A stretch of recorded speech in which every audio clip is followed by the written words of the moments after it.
Indian polity का lecture number 3 आज हम देखेंगे। पीछे हमने पढ़ा 2 लेक्चर पढ़ चुके हैं इंडियन पॉलिटी के, जिसमें हमने ये देखा कि हमारे कॉन्स्टिट्यूशन के लिए किस प्रकार से इंडियन कुछ एक्ट लाए गए थे ब्रिटिश पार्लियामेंट के द्वारा इंडिया में, तो वो कैसे हमारे कॉन्स्टिट्यूशन के लिए सोर्स बना हुआ था।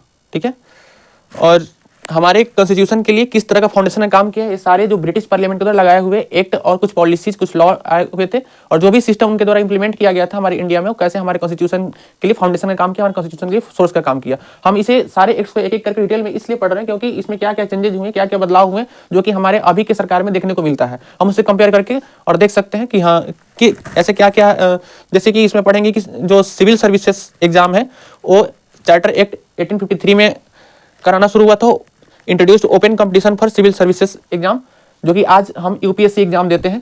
तो कुछ न कुछ पहले के ही चेंजेस जो थे वो आज भी हमारे कंट्री में अप्लाई होते हैं, इंप्लीमेंट होते हैं, और इसीलिए हमारे लिए हमारे कॉन्स्टिट्यूशन के लिए सोर्स का काम कर रहा है। हमारे एडमिनिस्ट्रेटिव सिस्टम हो चाहे लेजिस्लेटिव सिस्टम हो, उसके लिए ये एक फाउंडेशन का काम कर रहा है। ठीक है, तो पहले हम पढ़ेंगे, पहले से पढ़ चुके हैं regulating act, Pitt's India act, regulating act 1773 में, जिसमें कुछ 5 चेंजेस लगभग हुए थे, और फिर उसी के रिसोल्यूशन के लिए पिट्स इंडिया एक्ट लाया गया था। यानी कि जो भी डिफेक्ट्स थे उसमें रेगुलेटिंग एक्ट में, उसी को सुधार करने के लिए, जो भी डिस्प्यूट्स थे उसको खत्म करने के लिए पिट्स इंडिया एक्ट लाया गया था। उसके बाद चार्टर एक्ट लाया गया, जो कि 3 टाइप्स के थे। चार्टर एक्ट 1813 में, फिर चार्टर एक्ट 1833, चार्टर एक्ट 1853। ठीक है, चार्टर एक्ट एक्चुअली था क्या? तो charter acts were laws passed by the British parliament to renew and regulate the charter of the East India company and gradually end company rule leading to direct British control. Means कि charter act को लगाया गया था British parliament के द्वारा ताकि East India company का power जो यहाँ इंप्लीमेंट किया जा रहा है वो थोड़ा उसका पावर कम हो जाए और ब्रिटिश पार्लियामेंट का पावर अधिक हो। यानी कि ईस्ट इंडिया कंपनी के कंट्रोल को वीक करने के लिए, ईस्ट इंडिया कंपनी का जो कंट्रोल यहाँ था उसको, उसके पावर को कम करने के लिए, और ब्रिटिश पार्लियामेंट के कंट्रोल को इंक्रीज करने के लिए, उसके पावर को स्ट्रेंथन करने के लिए इस चार्टर एक्ट को लाया गया था। जो कि पहले भी हमने रेगुलेटिंग एक्ट में वही देखा था कि सबसे पहला एक्ट था रेगुलेटिंग एक्ट ब्रिटिश पार्लियामेंट के द्वारा लगाया हुआ, जो कि कहीं ना कहीं जो ईस्ट इंडिया कंपनी कंट्रोल था उसे कम करने की कोशिश कर रहा था। तो यहाँ भी उसी तरह से धीरे धीरे करके एक एक करके एक्ट लगाए गए और ईस्ट इंडिया कंपनी का कंट्रोल कम करके 1858 में, जब ये 1857 में 1857 की क्रांति जो हुआ था, उसके बाद जब एक घोषणा पत्र आया हुआ था 1858 में, उसमें डायरेक्टली कहा गया है जो ब्रिटेन की महारानी थी उनके द्वारा कि अब से ईस्ट इंडिया कंपनी का कंट्रोल खत्म होता है और डायरेक्ट कंट्रोल करेंगे ये ब्रिटिश पार्लियामेंट को, जो भी लॉ हो गया वो डायरेक्ट हमें कंट्रोल करेंगे, यानी कि ब्रिटिश पार्लियामेंट के द्वारा हम डायरेक्ट गवर्निंग होने लगे। ठीक है, तो पहला एक्ट चार्टर एक्ट 1833 जो लाया गया था, उसमें क्या क्या चेंजेस हुए? तो ended the trade monopoly of the East India company except tea and China trade. मतलब जो भी ट्रेड पॉलिसी था, मोनोपोली का मतलब हुआ कि एक तरह से नीति लगा हुआ एक ही दिशा में, यानी कि सिर्फ यहाँ पे ट्रेड करने का जो मकसद था, वो ईस्ट इंडिया कंपनी सिर्फ अपने ट्रेड पर्पस के लिए, बाकी दूसरी कोई भी कंपनी यहाँ ट्रेड नहीं करेगी। जो भी करना होगा ट्रेड के लिए, वो दूसरी कंपनी यहाँ ट्रेड नहीं करेगी, सिर्फ ईस्ट इंडिया कंपनी को ट्रेड करने का अधिकार मिला हुआ था। मोनोपोली का मतलब कि सिर्फ इसे ही अपना रूल लगाना था, इसे ही अपना कमर्शियली जो था पूरी तरह से कंट्रोल इसी का था। ठीक है, ईस्ट इंडिया कंपनी पूरे भारत में छाया हुआ था ट्रेड पर्पज से, इसीलिए ended the trade monopoly of the East India company. और यूरोपियन कंट्री था ये एक, तो ब्रिटेन भी उस टाइम में जो था, बहुत सारे ऐसे यूरोपियन कंट्री थे, जैसे कि ब्रिटेन जो था उसका कहीं ना कहीं वो वहां से कुछ कंपनी ट्रेड नहीं कर पा रहे थे, जिसकी वजह से, क्योंकि ट्रेड मोनोपोली लगा हुआ था, तो भारत में वो ट्रेड करने के लिए जब आने लगे तो यानी कि इसका मोनोपोली वहां से खत्म हो गया, ट्रेड मोनोपोली जो था खत्म हो गया। उस टाइम में नेपोलियन जो था वो पूरे यूरोप में अपना ट्रेड फैलाया हुआ था, तो इस वजह से ब्रिटेन जो था वीक हो गया था, कमर्शियली वो डिक्लाइन हो रहा था। ठीक है, तो ट्रेड पर्पज से इस मोनोपोली को हटा करके ब्रिटेन पार्लियामेंट ने और ईस्ट इंडिया कंपनी का जिस सिर्फ यहाँ पे ट्रेड चलता था उस चीज को खत्म किया गया कि अब ब्रिटेन की भी कंपनियां कुछ आने लगी भारत में। ठीक है, और उनके भी गुड्स यहाँ पे और बिकने लगे, जिसकी वजह से भारत में बहुत बड़ा क्राइसिस भी देखा गया कि भारत की जो कंपनियां थी, इंडियन इंडस्ट्री जो थे, वो पूरी तरह से ध्वस्त होते चले गए, यानी कि उनके गुड्स के कंपेरिजन में इंडियन कंपनीज का जो गुड्स था वो नहीं बिक पाता था। तो सिर्फ टी और चाइना ट्रेड में मोनोपोली इनका रहा, यानी कि चाय का जो ट्रेडिंग था वो सिर्फ ईस्ट इंडिया कंपनी करेगा और चाइना से ट्रेड जो है सिर्फ ईस्ट इंडिया कंपनी के करने का अधिकार था। ठीक है, तो ट्रेड मोनोपोली का मतलब हुआ कि सिर्फ ईस्ट इंडिया कंपनी को जो अधिकार मिला हुआ था कि ईस्ट इंडिया कंपनी ही भारत में पूरे ट्रेड पे कंट्रोल करेगा, दूसरी कंपनी यहाँ भारत में ट्रेड नहीं करेंगी, तो उस चीज को यहाँ खत्म किया गया था। ठीक है, asserted British crown control over Indian territories. तो इंडियन टेरिटरीज जो है, जैसे कि ये कुछ ऐसे भी टेरिटरीज हो गए इंडिया के जो बाद में ब्रिटिश गवर्नमेंट ने जो जीत करके और अपना ऊपर कब्जा करने लग गए, उस पर कब्जा करने लग गए। ठीक है, तो उसी पे अपना control, British crown control over Indian territories, Indian के जो भी टेरिटरीज थे उस पर ब्रिटिशर्स का पावर होने लगा, यानी कि ब्रिटिश पार्लियामेंट का पावर होने लगा, ईस्ट इंडिया कंपनी का पावर कम होने लगा। ठीक है, तो इंडियन टेरिटरीज के ऊपर किसके पावर होने लगा? ब्रिटिश कंट्रोल्स का। ठीक है, British crown control over Indian territories. Allowed Christian missionaries to work in India. 1813 के चार्टर एक्ट में जो मिशनरीज, जो यूरोपियन कंट्री के यानी कि ब्रिटिश के कुछ ऐसे क्रिश्चियन मिशनरीज यानी कि जो अपने धर्म को प्रचार करने के लिए भारत में आना चाहते थे, उन्हें आने के लिए स्वीकृति दे दी गई और वो भारत में आकर के क्रिश्चियन मिशनरी जो थे अपने धर्म का प्रचार करने लगे, यानी क्रिश्चियन धर्म का प्रचार करने लग गए थे। ठीक है, company had to spend 1 lakh per year on education. और कंपनी, ईस्ट इंडिया कंपनी को जो था, ये चीज चार्टर एक्ट में कहा गया कि अब इंडिया के अंदर उन्हें 1 लाख रुपए per month, per year, 1 lakh रुपए पर ईयर उन्हें इन्वेस्ट करना था एजुकेशन के ऊपर, यानी कि स्कूल्स, कुछ कॉलेजेस, अच्छे अच्छे फैकल्टीज यानी कि अच्छे टीचर्स और बुक्स, ये सारी चीज़ें प्रोवाइड कराना था इंडिया में। लगभग 1 लाख पर ईयर यहाँ पे इन्वेस्ट करना था एजुकेशन के ऊपर, यानी कि भारत के एजुकेशन सिस्टम को भी सही करने के लिए इसमें मोनोपोली बनाया गया था। मतलब जो पॉलिसी था कि भारत की एजुकेशन सिस्टम को सुधारने के लिए 1 लाख रुपए per month east India company provide कराएगी। ठीक है, इन्वेस्ट करेगी स्कूल्स और कॉलेजेस और बुक्स प्रोवाइड करने में, इन सभी चीज़ों पे। First step towards ending companies commercial rule. और कंपनी के कमर्शियल रूल को पहला ये स्टेप था खत्म करने वाला। ठीक है, चार्टर एक्ट जो था कंपनी के पॉलिसी को, यानी कि कंपनी के जो कंट्रोल था उसको खत्म करने के लिए पहला एक्ट था ये चार्टर एक्ट। ठीक है, first step towards ending companies commercial rule, charter act 1833। और ये चार्टर एक्ट 1813 जो था वो 20 सालों के लिए इंप्लीमेंट किया गया था। इसमें इस चार्टर एक्ट में ही कहा गया था कि ये 20 सालों तक के लिए यही एक्ट अप्लाई होगा, यानी कि 20 साल तक कोई दूसरा जो है पॉलिसी नहीं लगाया जाएगा।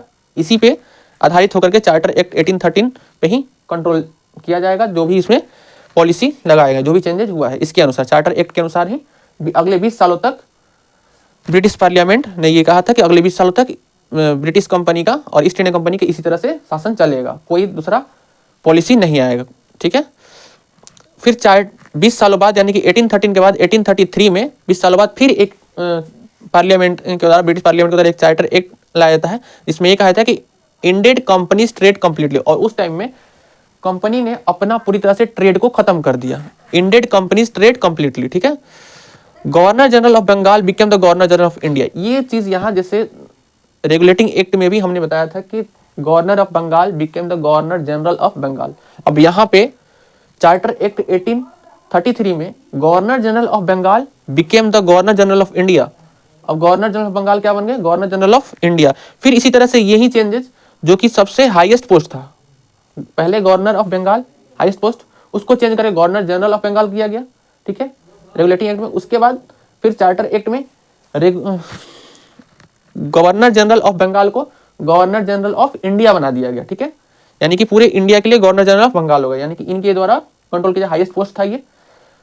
और इसी को फिर बाद में चेंज करके गवर्नमेंट एक्ट ऑफ इंडिया में वायसराय ऑफ इंडिया कर दिया, गवर्नर जनरल ऑफ बंगाल को वायसराय ऑफ इंडिया कर दिया जाएगा। ठीक है, तो अभी पहले जो गवर्नर जनरल ऑफ इंडिया थे वो कौन थे? लॉर्ड विलियम बेंटिक थे। पहले गवर्नर जनरल ऑफ इंडिया कौन थे? Lord William Bentinck. और वारेन हेस्टिंग्स क्या थे? Governor general of Bengal, first governor general of Bengal.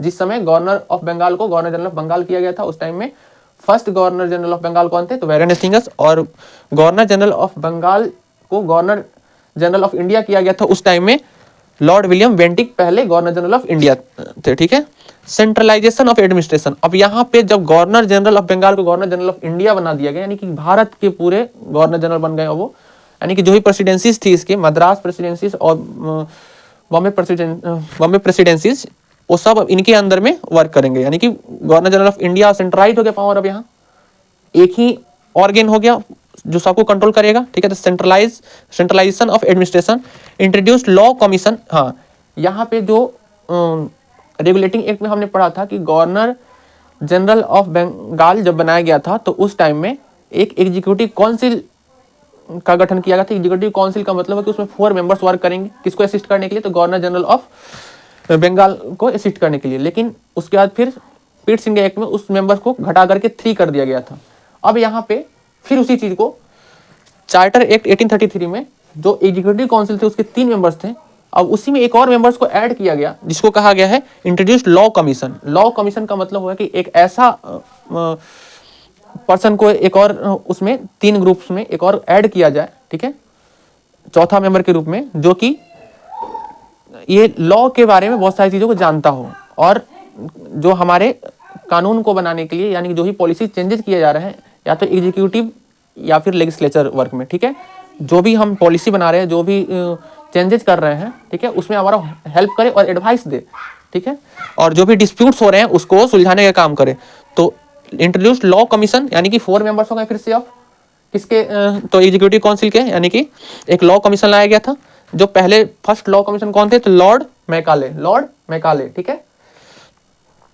और company became a purely administrative body, और यहाँ पे कंपनी ईस्ट इंडिया कंपनी पूरी तरह से खत्म हो जाता है, यानी कि उसका जो ट्रेड पॉलिसी था, ट्रेड मोनोपोली था, वो पूरी तरह से खत्म हो जाता है और सीधे वो क्या बन जाता है, ईस्ट इंडिया कंपनी यहाँ पे अब एडमिनिस्ट्रेटिव बॉडी बन जाता है।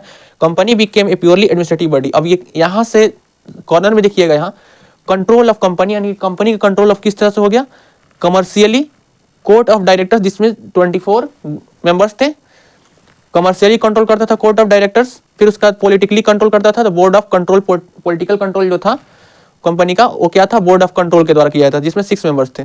और कमर्शियल कंट्रोल किसके द्वारा, कोर्ट ऑफ डायरेक्टर्स के द्वारा, ठीक है, जिसमें 24 मेंबर्स थे। तो इस टाइम में चार्टर एक्ट 1833 में कंपनी जो है पूरी तरह से एडमिनिस्ट्रेटिव बॉडी बन गया था, यानी कि कमर्शियली जो था वो खत्म हो गया, कमर्स ट्रेड खत्म हो गया, और कंट्रोल कोर्ट ऑफ डायरेक्टर्स जो थे वो एडमिनिस्ट्रेटिव बॉडी बन गया। क्या बन गया, एडमिनिस्ट्रेटिव बॉडी बन गया court of directors.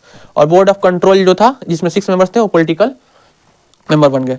Charter act 1853। अब इसके बाद फिर 20 ईयर्स के बाद फिर से एक एक्ट आता है, यानी कि 20 साल तक के लिए ये चीज अप्लाई किया गया था। फिर 20 साल बाद फिर एक एक्ट आता है जो कि नो फिक्स टाइम, यानी कि अब इसमें जो 20 ईयर्स तक का फिक्स टाइम किया गया था कि इसका टेन्यूर, यानी कि इसका पीरियड जो था इस एक्ट का 20 ईयर्स तक के लिए लगेगा। अब ये 20 ईयर्स जो फिक्स किया गया था वो चीज फिक्स नहीं रहेगा, यानी कि इसका इस एक्ट का जो ही पॉलिसी है वो फिक्स नहीं है कि कितने टाइमों तक के लिए रहेगा, ये चेंजेस हमेशा के लिए यानी कि हो गए। No fix time for companies rule, यानी कंपनी रूल का यहाँ पे कोई भी फिक्स टाइम नहीं है कि कब तक कंपनी भारत पे शासन करेगी और उसका कैसे कंट्रोल जो है बना रहेगा, इसका कोई फिक्स टाइम नहीं है। Separate legislative and executive functions, और इसमें सेपरेट लेजिस्लेटिव बॉडी बनाया गया।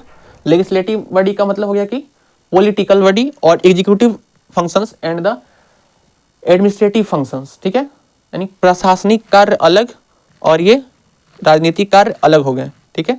लॉ मेकिंग बॉडी अलग और एडमिनिस्ट्रेटिव बॉडी अलग, यानी कि इंप्लीमेंट करने वाले अलग और लॉ मेकिंग बॉडी अलग। लॉ को इंप्लीमेंट करने वाले ऑर्गेन और law making body, law implementing body, ठीक है, दोनों अलग अलग फंक्शन करने लग गए। Introduced open competition for civil services, इसी में ISC इंडियन सिविल सर्विस का एग्जाम लिया जाने लगा, जिसमें IAS का पोस्ट हाईएस्ट पोस्ट माना जाने लगा, ठीक है। उसी में IAS चुने जाते थे और ये एडमिनिस्ट्रेटिव बॉडी होते थे, ठीक है, जो कि आज भी हम UPSC का एग्जाम देते हैं, ठीक है, यूनियन पब्लिक सर्विस कमीशन। और उस समय ICS था, यानी कि इंडियन सिविल सर्विस का एग्जाम, ठीक है। जो सुभाष चंद्र बोस जो थे वो इंडियन सिविल सर्विस का एग्जाम पास कर चुके थे 1920 में, और लेकिन फिर उन्होंने 1 साल बाद यानी 1921 में उस पद से इस्तीफा दे करके और आज़ाद हिंद फौज का स्थापना किया था भारत के लिए, ठीक है। तो सुभाष चंद्र बोस जो थे वो इंडियन सिविल सर्विस का एग्जाम निकाल चुके थे, जो कि 1853 चार्टर एक्ट के द्वारा ये लगाया गया था। ओपन कंपटीशन एग्जाम था ये, यानी कि कोई भी इसमें पार्टिसिपेट करके इस एग्जाम में बैठ करके और एडमिनिस्ट्रेटिव फंक्शन में यानी कि इंडियन ही पार्टिसिपेट कर सकते थे और ब्रिटिशर्स भी, ठीक है। तो जब इंडियन का उसमें एडमिनिस्ट्रेटिव वर्क में कंट्रोल आएगा, यानी कि हम भी भागीदारी ले रहे हैं अपने कंट्री के लिए, कंट्री को लॉ इंप्लीमेंट कराने में, लॉ मेकिंग बॉडी में, ठीक है। जब पार्टिसिपेशन बढ़ेगा, यानी कि इंडियंस की भागीदारी जब अधिक होगी, तो एक तरह से धीरे धीरे स्वतंत्रता आने का जो फील है वो होने लगेगा, यानी कि हम अपने आप को इंडिपेंडेंट फील करेंगे उस समय, ठीक है। तो introduced open competition for civil services, expanded central legislative council, और यहाँ पे सेंट्रल लेजिस्लेटिव काउंसिल को भी बढ़ावा दिया गया, ठीक है, उसको भी विकसित किया गया, उसमें मेंबर्स बढ़ाए गए और ज़्यादा, ठीक है। Laid foundation for modern civil services, और यही एक्ट जो था आज के सिविल सर्विसेज एग्जाम के लिए फाउंडेशन का काम किया है, जो कि इसमें open competition exam Indian civil service का जो लगाया गया था, वहीं आज यूपीएससी के एग्जाम भी हम देते हैं, ठीक है। Laid foundation of modern civil services. Control of company, अब डायरेक्टली जो कंट्रोल ऑफ कंपनी जो था वो सिर्फ पॉलिटिकल बन गया था। क्या बन गया था? पॉलिटिकल बन गया था, यानी कि कोर्ट ऑफ डायरेक्टर्स जो एडमिनिस्ट्रेटिव वर्क कंट्रोल करते थे, कमर्शियल वर्क, बाद में वो एडमिनिस्ट्रेटिव बन गया सिर्फ। और उसके बाद बोर्ड ऑफ कंट्रोल जो पॉलिटिकल थे, ठीक है, जिसमें 6 मेंबर्स थे, अब ये 24 से घट करके 18 तक हो गया। जो कंट्रोल ऑफ कंपनी था वो पॉलिटिकल, पूरी तरह से पॉलिटिकल बन गया। और कोर्ट ऑफ डायरेक्टर्स जो कि 24 मेंबर्स थे, अब वहां पे घट करके 18 हो गए, और उन्हीं 18 में ये बोर्ड ऑफ कंट्रोल के 6 मेंबर्स थे, यानी कि ब्रिटिश पार्लियामेंट के 6 मेंबर्स उसी में थे, 18 में ही, ठीक है। तो ये हुआ चार्टर एक्ट आपका फिनिश। अब नेक्स्ट पढ़ेंगे हम गवर्नमेंट एक्ट ऑफ इंडिया। उसमें भी 3 एक्ट लाए गए हैं। उनमें क्या क्या चेंजेज है, जो चेंजेज हमारे लिए काफ़ी हमारे कॉन्स्टिट्यूशन के लिए फाउंडेशन का काम किया हुआ है, और वो हमारे कॉन्स्टिट्यूशन के लिए बहुत ज़्यादा सोर्स उससे प्राप्त हुआ है, यानी कि बहुत सारा चेंजेज हमारे गवर्नमेंट एक्ट ऑफ इंडिया से ही है, ठीक है।